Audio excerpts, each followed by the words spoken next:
Bonjour à tous, dans À la page, nous recevons aujourd'hui le sociologue québécois Mathieu Bock-Côté pour son dernier livre L'Empire du politiquement correct, publié aux éditions du Cerf. Alors Mathieu Bock-Côté, c'est évidemment un plaisir de vous recevoir dans ce studio car c'est toujours l'occasion d'un débat qui permet d'affiner les concepts et de creuser un petit peu les choses. Et le débat, justement, est-ce que vous trouvez qu'il est en péril en France pour vous être consacré, en France peut-être même plus largement qu'en France, pour vous être consacré à cette question du politiquement correct? Alors, ce qui me frappe dans la démocratie contemporaine, en France comme ailleurs, c'est que les conditions du débat sont de plus en plus difficiles. Parce que pour qu'il y ait débat, pour qu'il y ait une conversation démocratique éclairée et peut-être même éclairante, cela exige d'abord et avant tout qu'on se reconnaisse comme des adversaires mutuellement légitimes, disons ça ici. C'est-à-dire, votre point de vue n'est pas le mien, mon point de vue n'est pas le vôtre, pourtant nous acceptons de débattre parce que ni l'un ni l'autre ne croyons avoir un monopole sur la définition du vrai, du juste et du bien, et plus moins encore sur la définition du bien commun. Donc il y a l'adversaire légitime, et plus encore, on accepte qu'il y ait dans la cité des biens contradictoires qui, par ailleurs, il faut chercher à les réconcilier tout en sachant qu'il n'y aura pas de synthèse globale. Donc la liberté et l'égalité ne sont pas appelées à se fondre. Finalement, l'enracinement et le cosmopolitisme n'ont pas pour vocation de fusionner. Donc l'art politique et le débat civique consistent à tenir ensemble ces réalités contradictoires mais également nécessaires.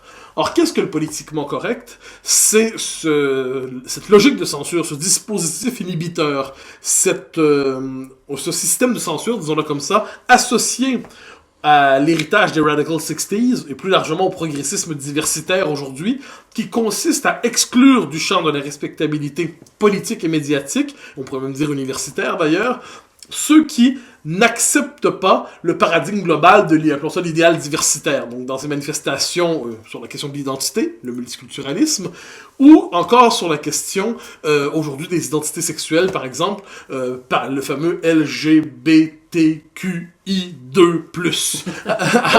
Alors, cette espèce de...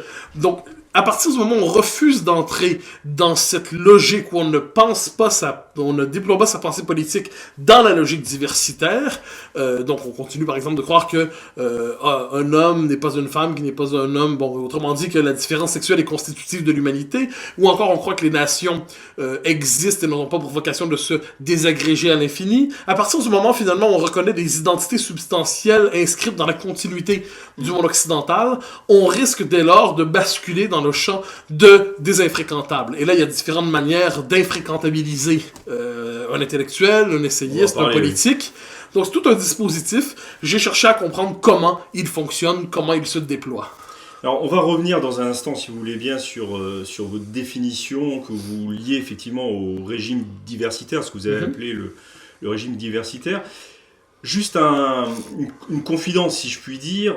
Quand j'ai reçu votre livre, et que j'ai vu qu'il portait sur le politiquement correct, j'étais assez surpris, je me suis interrogé, puisque j'avais l'impression que le politiquement correct étant installé en gros aux États-Unis, puis en Europe, toujours à la remorque des pays d'outre-Atlantique, en gros installé donc dans les années 80 du siècle dernier, j'avais l'impression que tout avait été dit et que c'était un sujet hors saison presque. Alors, ça, vous n'êtes pas le premier à me le dire, et moi-même je me suis posé la question, c'est-à-dire au moment du choix du titre, j'aurais toujours pu appeler le livre « Sociologie de la respectabilité politico-médiatique », mais il y aurait eu quelque chose d'exagérément pesant dans le titre. Or, pourquoi ai-je repris néanmoins ce concept de politiquement correct? Parce on a l'impression justement que tout a été dit, que c'est hors saison, que c'est très 1992, que c'est un vieux hit que je décide de ressortir d'une certaine manière. Or, ce n'est pas le cas. Me semble-t-il qu'on doit voir comment ce dispositif n'a fait depuis une trentaine d'années que se renforcer, s'institutionnaliser, étendre justement son empire. Et on est aujourd'hui à une époque, je crois, de radicalisation du politiquement correct. Nous ne le voyons plus, pour deux raisons. Premièrement, parce que nous y sommes habitués, et aussi parce que certains intellectuels ont acquis, ou ces essayistes ont acquis suffisamment d'espace dans l'espace public pour qu'on croie que ce politiquement correct est aujourd'hui remis en question, il est fragilisé, il est blessé. Or, je ne crois pas, je pense qu'on a une phase de radicalisation du politiquement correct, entendu au sens de la définition que j'en propose. Et on voit aujourd'hui la volonté d'exclure formellement, plus seulement symboliquement, mais formellement, de l'espace public, les contradicteurs de l'idéologie dominante. On l'a vu par exemple, je vous donne un exemple, dans le pacte de Marrakech, dont on a beaucoup parlé au mois de décembre dernier, on a cessé d'en parler alors qu'il continue. Oui, tout d'un coup. Alors qu'on l'a signé. Or, dans le pacte de Marrakech, il y a cette idée notamment qu'il faut que l'État cesse de financer, par exemple, les médias qui font la promotion du racisme, de la xénophobie, de la discrimination.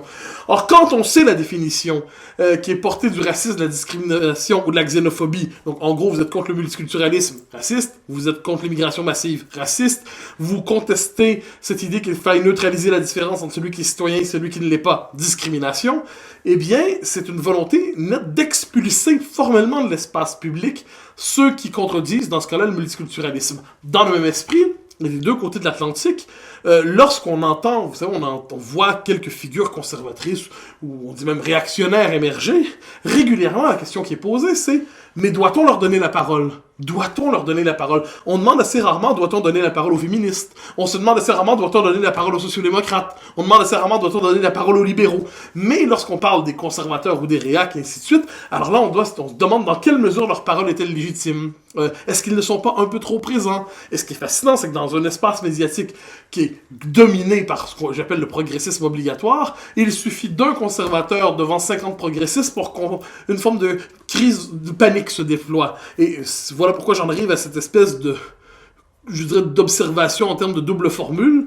La gauche était si longtemps dominante qu'il lui suffit aujourd'hui d'être contestée pour se croire assiégée, et la droite était si longtemps dominée qu'il lui suffit d'être entendue pour se croire dominante. Donc double illusion, double quiproquo, pourtant la réalité des choses n'a pas changé, le débat public ne cesse de se resserrer, et ne cesse d'exclure en faisant des exemples régulièrement avec le contradicteur du moment, avec le dérapeur du moment, avec celui qui dérive pour le moment, ne cesse de faire des exemples pour évacuer de l'espace public ceux qui osent remettre en question ce qu'on croit être le sens de l'histoire.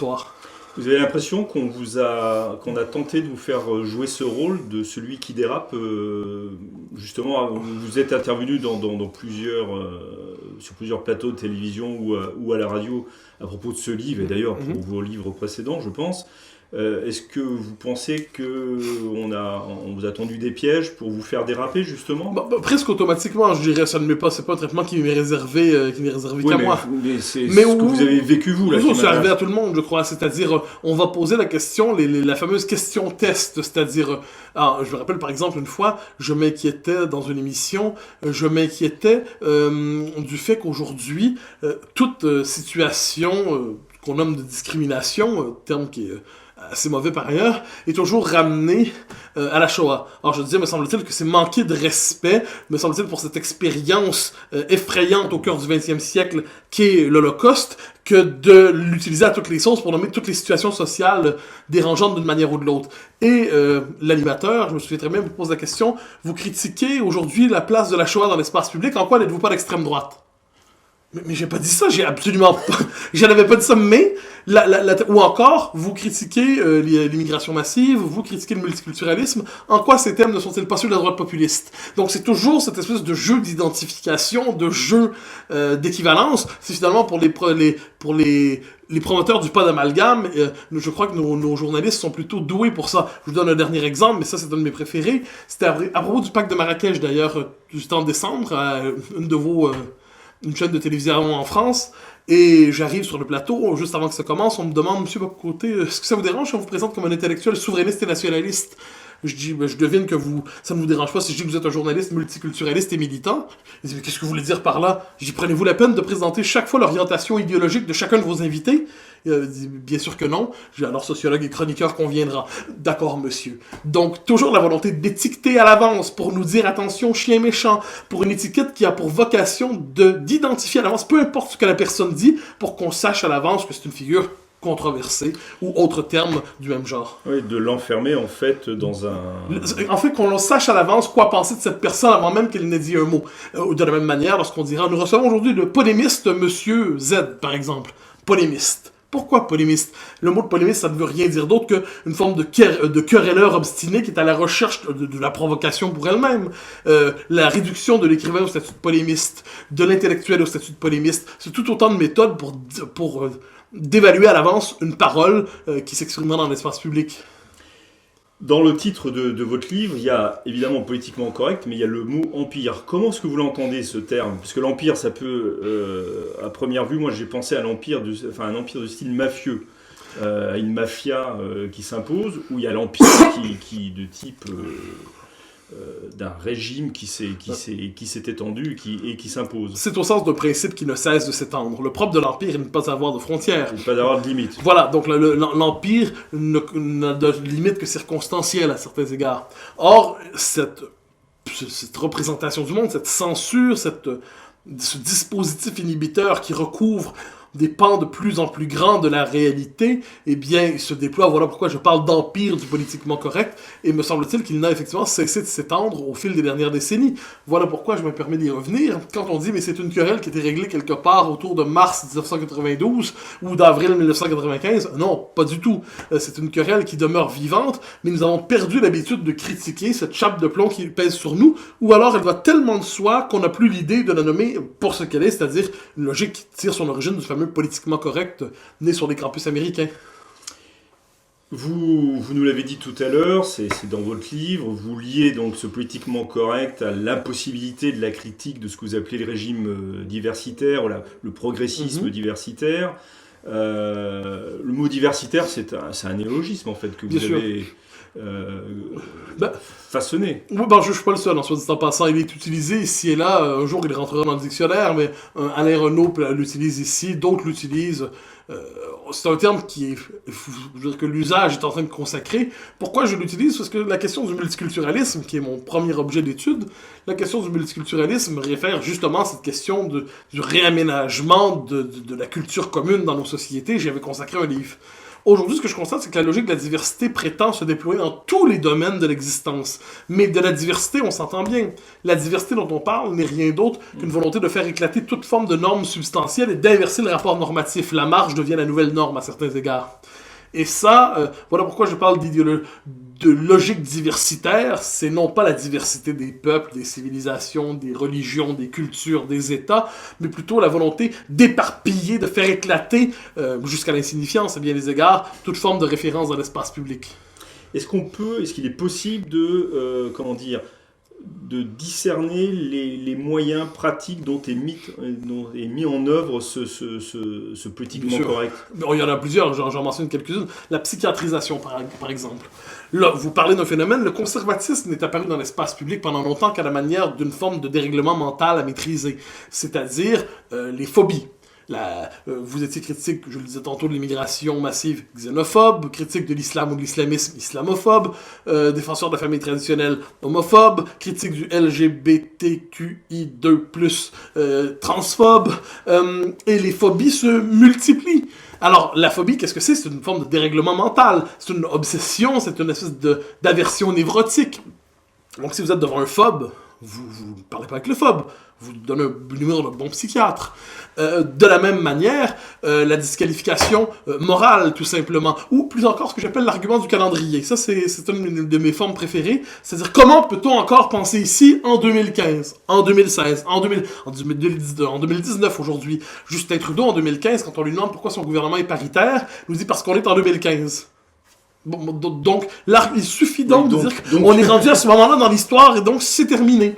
Il y a aussi la méthode, ce que j'appelle de penser par le nez, c'est-à-dire décréter qu'un argument est nauséabond. Donc si nauséabond, il faut le tenir à distance tellement il sent mauvais. Et plus encore, on peut basculer dans la logique de la présence du diable, sulfureux. Donc il y a toute une manière, tout un vocabulaire qui sert à disqualifier moralement, à disqualifier intellectuellement, à disqualifier psychiatriquement, pour le dire de ce terme, les contradicteurs possibles. Mais ce que je note dans l'ouvrage, parce qu'il faut le noter, c'est que dans la radicalisation du régime diversitaire aujourd'hui, eh bien, les moyens, on pense de plus en plus aux options juridiques. Par exemple, aujourd'hui, l'utilisation abusive de la notion de fake news.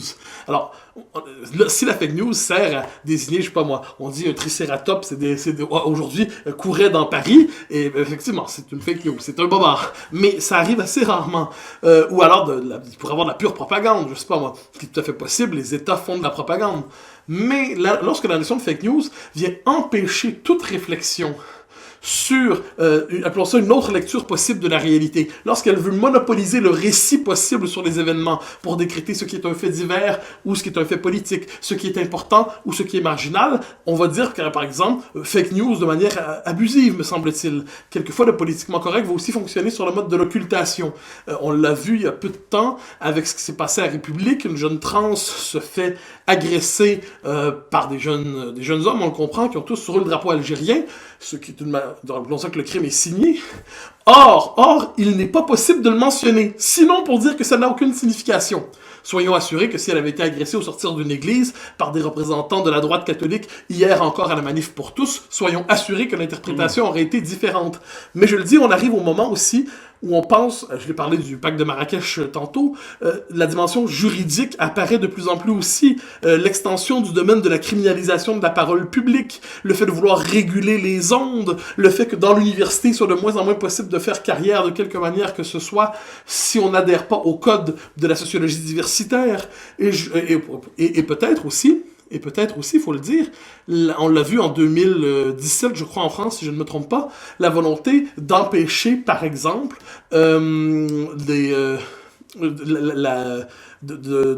empêcher la possibilité de se présenter aux élections ceux qui auraient été condamnés pour les différentes formes de propos dits haineux ou ainsi de suite, ou l'appel à la discrimination, sachant la définition, encore une fois, qu'on donne de ces concepts. On est en train, autrement dit, de se demander, peu à peu, sans le dire formellement, mais de peu à peu, d'exclure formellement de l'espace public ceux qui sont en désaccord avec les principes du régime diversitaire. Donc la dimension juridique apparaît aujourd'hui.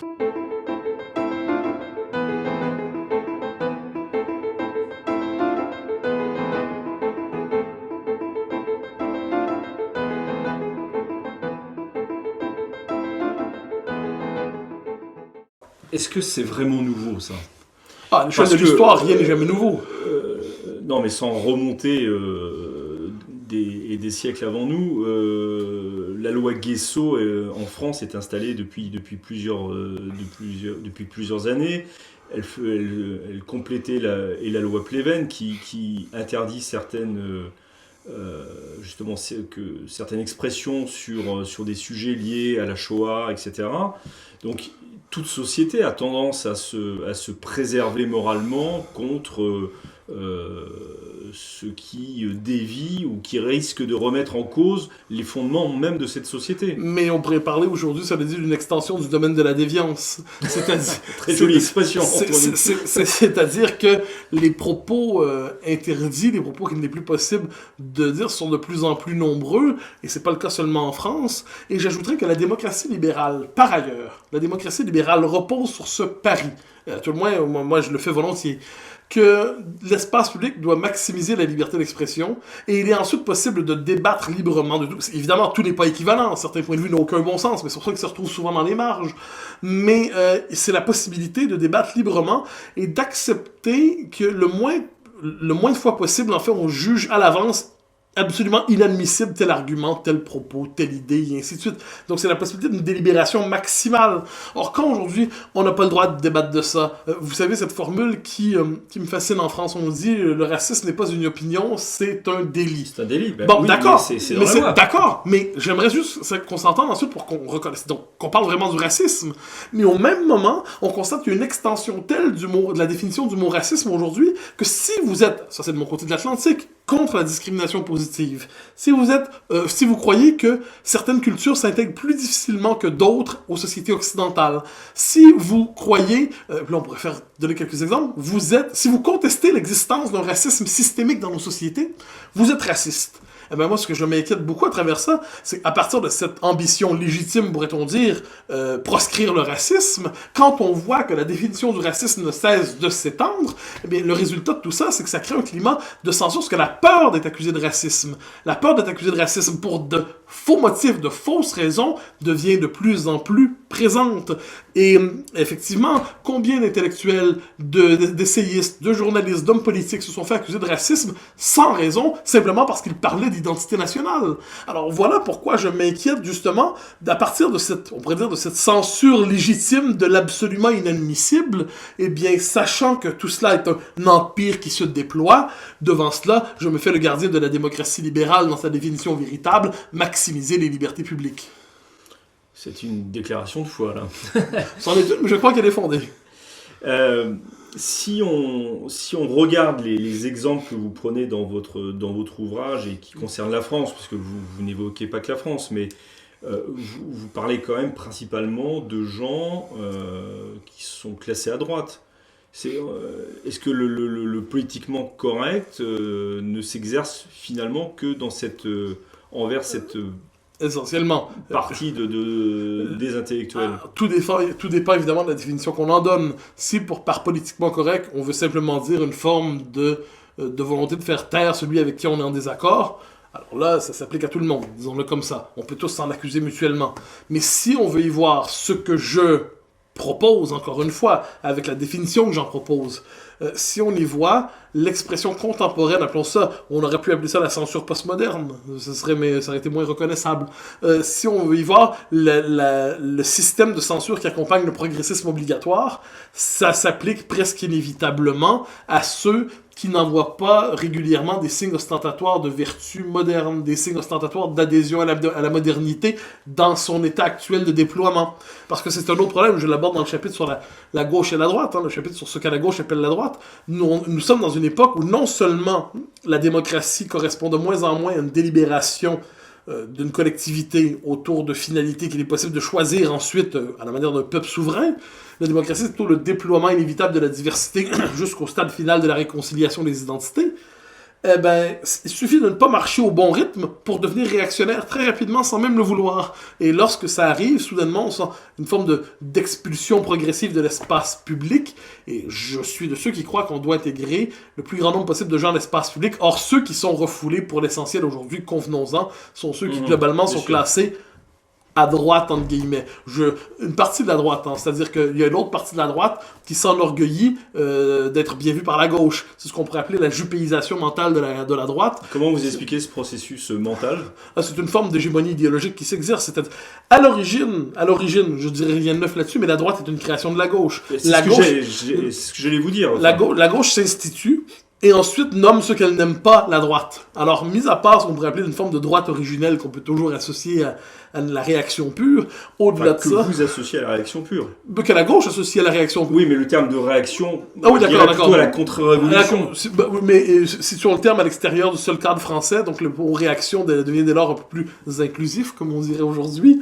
Ah oui, mais on rentre dans un processus, alors. Mais dès lors que la gauche s'institue, elle nomme droite ce qu'elle n'aime pas. Et puisque la gauche ne cesse de progresser dans la définition d'elle-même, si on ne suit pas son rythme, on passe à droite très souvent. Donc ça, la gauche crée la droite par l'espèce de purge naturelle qu'elle s'inflige à elle-même régulièrement. Mais il y a l'autre dimension, il y a ceux qui sont à droite et qui sont désolés de l'être. Vous savez, le plus beau compliment qu'on peut faire à un homme de droite, c'est de lui dire qu'il n'est pas si à droite que ça. Est-ce que c'est encore vrai aujourd'hui? Oh oui, je crois. Parce que être bien vu, rappelez-vous, je le disais tantôt avec un clin d'œil, mais le sort d'Alain Juppé au moment des primaires de 2016, si je ne me trompe pas, des primaires à droite. Alain Juppé, c'est l'ancien monde. Sans connotation macronienne. Si je peux me permettre, l'ancien monde et le nouveau monde, pour moi, c'est des catégories qui ne veulent pas dire grand-chose. Non, mais je veux dire, c'est un homme qui n'est plus de son temps. Alors, transposez-vous dans le temps, dans notre temps, regardez le traitement médiatique qui est réservé à ceux qui, à droite, ne veulent pas se soumettre intégralement au code de la gauche. On dit, il y a deux types d'accusations, trois en fait. Droitisation. Donc, qu'est-ce que la droitisation? C'est une droite qui va toujours plus à droite, une droite qui va toujours plus au fond d'elle-même. Chose certaine, c'est pas recommandable. Deuxième chose, la droite décomplexée. Encore une fois, c'est intéressant. La droite ne serait-elle légitime que complexée? Quand la gauche accuse la droite, nous avons devant nous la droite décomplexée. C'est passionnant comme accusation. Parce que ça veut dire, autrement dit, nous n'acceptions la droite qu'acceptant sa tutelle idéologique par la gauche. Et sur laquelle on peut porter on emploie un discours psychologisant. Oui, bien sûr. Et lorsque vous décomplexez, ça veut donc dire que vous délivrez du harnais qui vous empêchait d'être bête sauvage. Ou troisième accusation, si la droite ne joue pas le jeu que la gauche lui réserve, alors il y aura le fameux faire le jeu du populisme. Donc, d'une manière ou de l'autre, je crois que ce système est toujours assez efficace, il est toujours assez opérant. Le simple fait, parce qu'on peut traduire ça en d'autres termes, qu'Emmanuel Macron, qui est un homme de qualité sur le plan intellectuel, a cru bon de penser la campagne des Européennes sur le mode de l'empire du bien, c'est-à-dire les progressistes, les porteurs de l'empire du bien, la lumière dans l'histoire, contre la lèpre populiste, version remixée de la peste brune, donc l'empire du bien contre la régression dans le mal, l'avenir radieux contre les heures les plus sombres de notre temps, cette reconduction du débat politique, et il devient très facile d'être un populiste là-dedans, c'est ne pas endosser le dépassement de l'État-nation, ne pas se reconnaître dans la déconstruction progressive des frontières, eh bien je pense que cette logique-là demeure tout à fait opérante dans la construction de l'espace public. Oui, mais cette logique-là, elle est systémique, elle tient au système lui-même. Autrefois, c'était les Jacobins contre les montagnards. Ensuite, à travers le temps, il y a toujours eu ce système a besoin de cette opposition. Mais tout dépend du type d'opposition qu'on pense dans la démocratie. C'est-à-dire, est-ce que c'est l'opposition... Je parle de l'incarnation de la démocratie moderne en France. Je comprends bien. Mais toute la question est de savoir, est-ce que le débat, on se le fait entre deux options légitimes, ou trois, ou quatre, ou est-ce que c'est l'option entre demain et hier? Je suis d'accord avec ça, mais est-ce que le système... Est-ce que c'est pas l'éternelle histoire de la modernité qui ferait juste se répéter d'une génération à l'autre? Si je comprends bien votre question, c'est est-ce que c'est pas, depuis le début de la modernité, c'est pas toujours le même processus? Non, je suis pas remonté à la modernité, là, je suis juste remonté finalement à la Révolution française. Les deux se recoupent finalement sur le plan politique. L'institution, effectivement, c'est l'institutionnalisation de la modernité, si vous voulez, mais...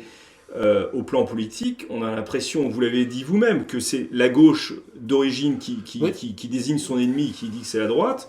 Donc là, c'est les républicains contre les royalistes. Ensuite, une fois que les royalistes sont délégitimés, c'est les jacobins contre les montagnards, etc. etc.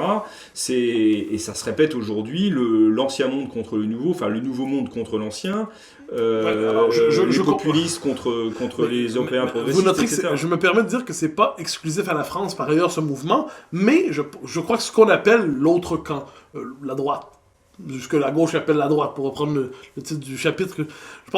Je crois que c'est lorsque la droite n'accepte pas de jouer le rôle qu'on lui réserve. C'est-à-dire soit celle qui traîne la patte, ou soit celle qui donne des gages, ou encore celle qui accepte le pire des rôles, c'est-à-dire l'obstacle au progrès de l'histoire, lorsqu'elle se constitue autrement, et là vous me pardonnerez de revenir à une de mes figures classiques, mais le gaullisme, lorsque la droite décide de s'extraire des catégories idéologique prescrite, et là elle peut gagner parce qu'elle ne joue plus simplement le rôle qu'on lui destine. Et c'est pour ça que je tiens au terme de conservatisme en un sens, parce que le conservatisme bien pensé, ce n'est pas simplement l'autre de la gauche. Le conservatisme bien pensé, c'est une enquête politique sans cesse reprise sur les fondements irréductibles de la communauté politique, sur les fondements anthropologiques de la communauté politique, ce qui est vrai en fait dans toutes les époques, disons ça ainsi.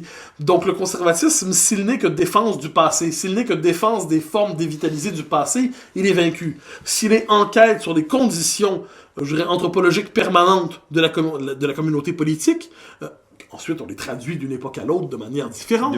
Alors là, le conservatisme retrouve toute sa pertinence. Mais tout est la question de savoir qu'est-ce que la droite, qu'est-ce que le conservatisme. La défense du parti des privilèges d'hier, la défense du monde d'hier auquel on aurait une forme de tendresse, pour lequel on aurait une tendresse nostalgique, ce qui peut se comprendre, ou la défense justement de cette part de l'âme humaine qui ne se laisse pas traduire dans les catégories de la modernité.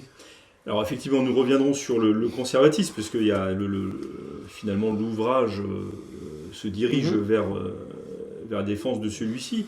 Mais je tiens quand même à revenir à votre exemple sur le gaullisme, qui est effectivement une tentative, mais justement une tentative de sortir de ce clivage imposé par le système.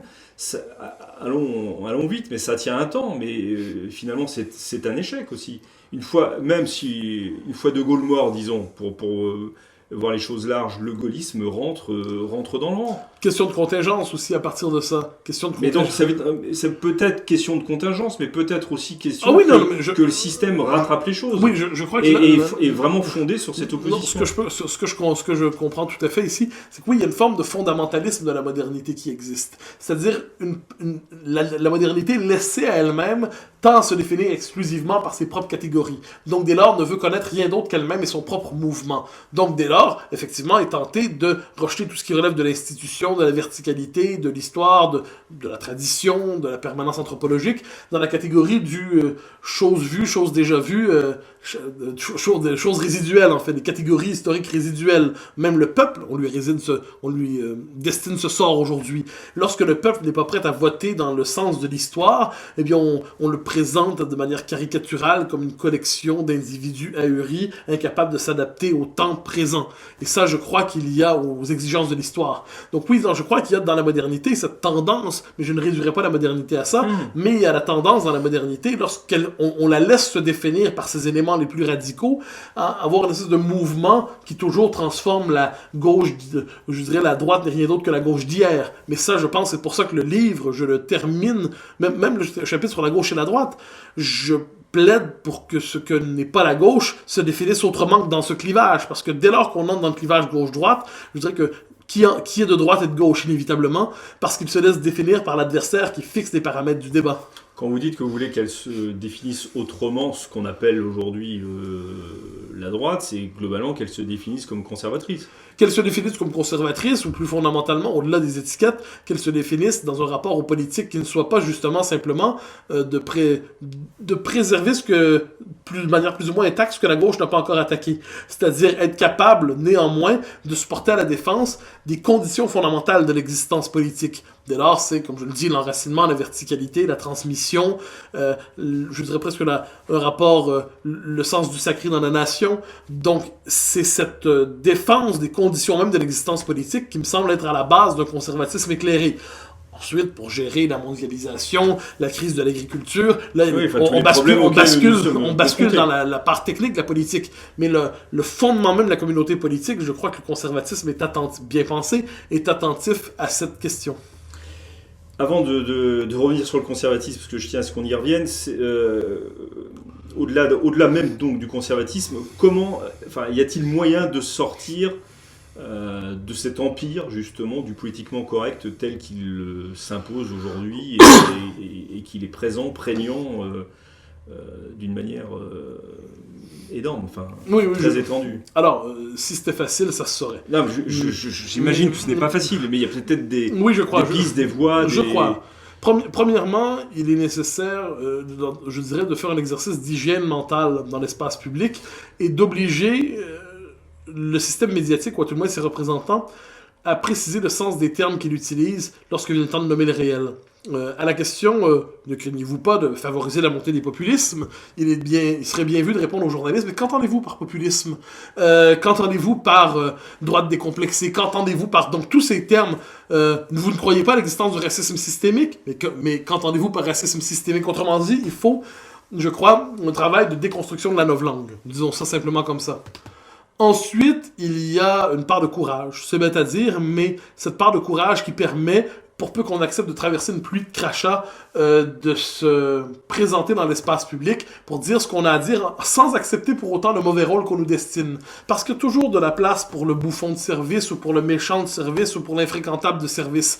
Il faut accepter, je crois, de mener sa bataille sans pour autant se laisser caricaturer par le système médiatique. Et probablement qu'un autre élément qui est essentiel, et de ce point de vue, j'en reviens à De Gaulle, Churchill et Solzhenitsyn, c'est-à-dire faire appel à des vertus fondamentales qui ne se laissent pas réduire aux valeurs générées par la démocratie, mais qui ont paradoxalement permis de sauver la démocratie lorsqu'elle fut en danger au XXe siècle.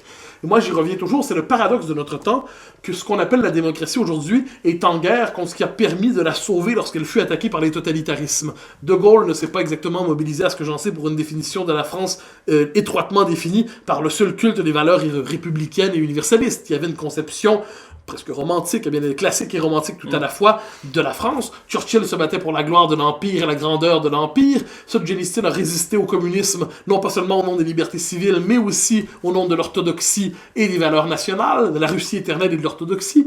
Il nous faut redécouvrir, je crois, cette espèce d'arrière-fond anthropologique qui permet d'irriguer ensuite la vie politique et qui permet de mobiliser des valeurs, mais plus que des valeurs, des principes, et plus que des principes, un imaginaire qui permettent de résister ensuite à ce sentiment du déploiement inévitable du sens de l'histoire progressiste qui n'est rien d'autre à bien des égards qu'une illusion. Dans beaucoup d'émissions télévisées ou radiophoniques où vous intervenez, où des gens comme Éric Zemmour, par exemple, intervient, mais il y en a d'autres, peut-être Michel Onfray, qui pas vraiment de la droite, mais qui subit à peu près les mêmes difficultés. Les journalistes souvent font remarquer que les réactionnaires sont de retour, la preuve est qu'ils ont vraiment la parole et qu'il n'y a pas de politiquement correct, parce que justement Zemmour peut s'exprimer, parce que Mathieu Boycotté peut s'exprimer, Finkielkraut, etc. Comment est-ce que vous analysez ce discours de défense, en fait, qui s'est mis en place depuis quelques années? Mais j'y reviens, c'est l'étonnement du progressiste devant le fait qu'on puisse le contester. C'est-à-dire, il est à ce point convaincu d'être dans le sens de l'histoire et de l'évidence absolue. À la rigueur, il peut toujours y avoir des bourgeois qui manquent de cœur, qui se refusent à lui. Il peut toujours y avoir le populo, dans sa bêtise, qui ne comprend pas le sens de l'histoire. C'est l'électeur du Brexit, c'est l'homme blanc de plus de 50 ans, qui n'est pas très éclairé, qui est sous-scolarisé et qui pour cela vote Trump. Mais là, quand on se retrouve devant des intellos qui ne sont pas d'accord, alors, il faut ouvrir la possibilité, ils sont donc méchants. Parce qu'ils savent dont ils parlent et ils n'aiment pas ce qu'on doit aimer. Je crois que fondamentalement, le progressiste est toujours étonné qu'on ne voit pas le monde à travers ses lunettes, qu'on ne voit pas le monde à partir de l'angle qui est le sien, et il lui suffit d'en avoir un devant lui pour être paniqué. Parce que dès lors, est-ce que celui-là ne risque pas de tenir une parole qui va réveiller des vocations ou des aspirations dans la population qui vont dévier le sens de l'histoire? C'est le sens des accusations souvent menées, notamment contre Zemmour, mais pas seulement contre lui. Lorsqu'on dit que 12 ou 13 intellectuels conservateurs ou dits réacs sont parvenus en France à faire monter, décomplexer des sentiments, libérer une parole abjecte et tout ça, ça nous en dit beaucoup sur les progressistes qui exigent en fait, et ça je crois qu'il faut le dire, le régime diversitaire exige le monopole de la parole publique légitime. Et dès lors qu'il est contesté, il se croit terriblement fragilisé parce qu'il croit qu'une seule voix peut avoir un écho terrible. Voilà pourquoi, par exemple, en 2008, au Québec, une universitaire que la politesse m'interdit de nommer avait proposé de suspendre les journaux la publication des journaux proposant une représentation négative de la diversité parce qu'elle risquait d'entraîner une déstructuration de la cohésion sociale. Voilà pourquoi on se demande régulièrement, mais doit-on les inviter, ces vilains réacs? Parce que lorsqu'on leur donne la parole, est-ce qu'on n'est pas en train de légitimer des idées qui ne devraient pas pouvoir s'exprimer dans l'espace public? Et le progressiste, de ce point de vue caricatural, n'aime finalement que le reflet de sa propre image et n'aime entendre que l'écho de sa propre pensée. Et dès lors qu'il se retrouve devant une autre pensée qui le force à se justifier dans ses fondements, il est déstabilisé. Plus encore, qu'est-ce qu'un débat véritablement dans l'espace médiatique souvent? Ce sont plusieurs nuances de progressisme qui parlent ensemble du véritable sens du progrès tel qu'ils l'entendent. Quand apparaît quelqu'un qui dit « je suis en désaccord », vous êtes en désaccord sur les moyens, non sur les objectifs. Je suis en désaccord sur le fond des choses. Ça vient déstabiliser les conditions même du débat public, parce qu'alors on ne débat plus dans ce consensus obligatoire qui nous conduirait vers une forme de la rédemption diversitaire. On doit débattre avec quelqu'un qui n'est pas d'accord sur le chemin à suivre, le chemin à prendre. Ça passe mal. En même temps, sans jeu de mots, effectivement, il y a eu une montée en puissance de la parole globalement conservatrice dans les médias ces dernières années qu'on n'avait pas connue depuis, que j'ai jamais connue étant enfant. Et aujourd'hui, vous êtes publié, vous êtes lu, vous apparaissez à la télévision ou dans les radios, et vous n'êtes pas tout seul. Et donc, de fait, il y a vraiment une montée en puissance du courant conservateur, au-delà de la réaction, là, pour le coup, du camp progressiste qui s'alarme. Oui et non. Et François-Xavier Bellamy est un conservateur assumé qui est à la tête d'une liste électorale aujourd'hui. Deux choses. La première, oui, il y a quelques voix qui se sont multipliées. Mais je me permettrais de dire que vous êtes, ou d'autres sont finalement bien peu ambitieux si vous trouvez satisfaction dans ces quelques voix qui permettent à une famille de penser, de se faire entendre minimalement. C'est finalement le conservateur ne se réjouirait-il que de sa simple existence minoritaire et mentionnée dans l'espace public? Je crois que fondamentalement l'idée, c'est d'être... Il ne s'agit pas de s'en réjouir. D'ailleurs, moi je ne suis pas conservateur, bien sûr. Et c'est pas le sujet, mais c'est de le constater, c'est un fait. Oui, il y en a un peu plus, mais donc premier élément, oui, il y en a un peu plus, mais pas beaucoup plus. Mais le simple fait que cette voix ait été si longtemps absente, il suffit qu'on l'entende un peu pour qu'on la croie toute puissante. Deuxièmement, Et ça, c'est une forme de paradoxe. C'est-à-dire, oui, on entend de plus en plus de discours critiques sur l'immigration massive, le multiculturalisme, mais c'est que ce serait difficile de ne pas le faire parce que le réel s'impose à nous. C'est ça que je voulais entendre. Il y a cette espèce il y a ce paradoxe, c'est-à-dire, d'un côté, j'espère que dans une société où l'immigration massive est en train de transformer fondamentalement la société, de provoquer des phénomènes de partition identitaire, de créer des tensions de plus en plus vives, où se déploie où émerge le sentiment en fait de devenir étranger chez soi, à un moment donné, le réel doit quand même être nommé minimalement. Il y a des limites à vivre en régime orwellien où on se réfugie seulement dans l'autocélébration de l'utopie. Il faut nommer les choses minimalement. Et ça, j'en parlais avec un ami récemment, journaliste, qui me disait, oui, mais maintenant, on peut dire plein de choses. Je dis, oui, c'est triste, parce que qu'est-ce qu'on doit souhaiter finalement? Une société qui a été transformée à ce point par l'immigration massive qu'il nous est désormais possible d'en parler, ou une société qui le serait moins, et où le sujet serait moins présent dans l'espace public. Donc c'est comme si, ayant l'autorisation désormais de nommer non seulement la crise, mais dans certains cas la catastrophe, je parle pas juste d'immigration ici, je parle plus largement de ce sentiment de décomposition du pays, ayant le droit de le nommer, on se sent tout puissant. Je sais pas, personnellement, c'est plus ou moins une bonne nouvelle. Quelle est votre réponse, oui? Non, mais je crois que le réel est fait en sorte qu'on ne peut plus ne pas nommer les choses, mais le système médiatique, je le redis, fait tout pour qu'on ne puisse pas les nommer. Et ça vaut quand... Le déni par rapport à l'immigration massive me semble absolument fascinant. Je lisais un démographe français qui disait, de qualité, son nom m'échappe, mais il disait, un homme recommandé, qui dit fondamentalement, il n'y a pas eu véritablement de transformation de la population en France, il n'y a pas véritablement eu d'immigration massive, rien de tout cela n'est arrivé. Mais au même moment, on nous dit, c'est à ce point développé qu'il faut désormais l'accepter et applaudir. Donc, les contradictions du progressisme obligatoire se révèlent devant nous, mais les mentionner peuvent avoir mauvaise réputation, je le redis. Alors, sans parler d'un conservatisme majoritaire, il y a quand même un coin conservateur qui a été mis dans la porte. Enfin, oui. Vous parlez vous-même dans votre livre de renaissance du conservatisme. Oui, bien sûr. Comme tradition de pensée. Et comment se matérialise-t-il? Comment s'effectue-t-il D'abord et avant tout par le travail de la pensée. C'est une chose. Alors, il était visible, je crois, sur le plan politique et électoral depuis plusieurs années, du non à Maastricht à la fascination pour des figures qui ne se diraient pas conservatrices elles-mêmes, comme Chevènement ou comme Séguin, mais qui incarnaient cette forme de souverainisme conservateur, de discours national décomplexé, bon, tout ça ensemble.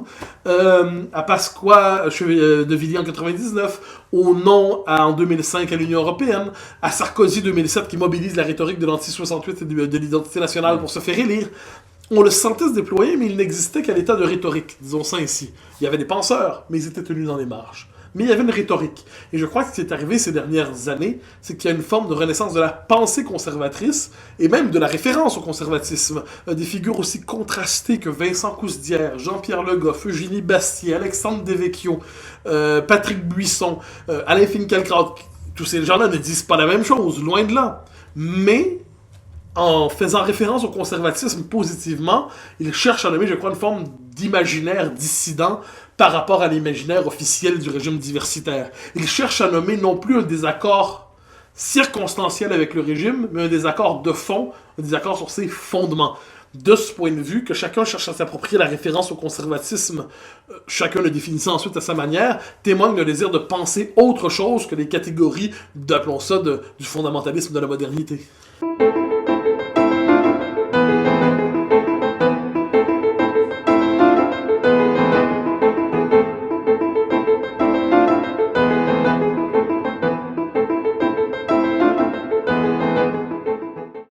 Pourtant, vous, quand vous définissez le conservatisme, je repense à l'exercice qu'on vous a fait subir au quotidien de Yann Barthès.